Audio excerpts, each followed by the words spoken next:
Hi mga dads, Michelle the Vlogger, again malapas sa Disney Princess sa Age of 13. Naturally na mapapasabi ka lang talaga dito ng ay, go lang, day!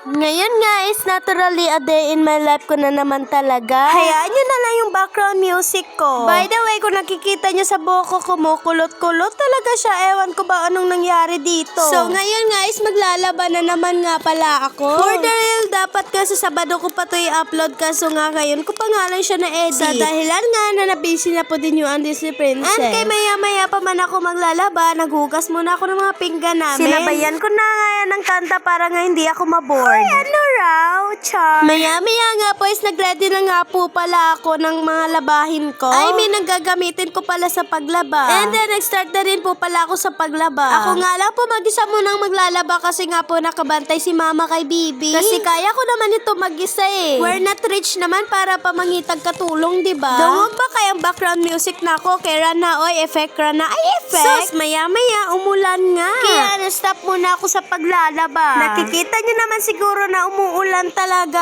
Habang naghihintay ako huminto ang ulan, pumunta muna ako sa kusina para magluto ng puulamin namin. Unang-una, ginisa ko muna itong sardinas. Pagkatapos nilagyan ko nga nito ng mga seasoning. Like magic syrup, asin, and bitsin. Tapos minikos-mikos ko na nga yan. And then naglagay na nga ako ng 4 can of water. 1, 2, 3, and 4. Pagkatapos ko nga po maglagay ng tubig ay minikos-mikos ko na nga po agad yan. Pagkatapos nung kumulo na nga po yung tubig ay nilagay ko na agad itong pansit. Nakalimutan ko nga kung anong pangalan nito. Basta yan na yan. So fast forward nga pala mga kadana. Tapos na nga po pala ako magluto. Tapos una na nga tinikman ni mama at ang sabi nga ni mama napakasarap daw. Nasarapan pa talaga sila sa niluto ko. Bagay na siguro ako mag-chef. Hoy hindi, pulis yung dream ko no, char. So ako naman po ang tumikim sa niluto ko ay napakasarap nga talaga. Hindi talaga nagsisinungaling si mama. And tignan nyo dahil sa sarap, naubos talaga, wala nang natira. Diba, nasimot talaga namin yung mga plato namin. Hoy, hindi pala, yung ulam pala. And then maya-maya,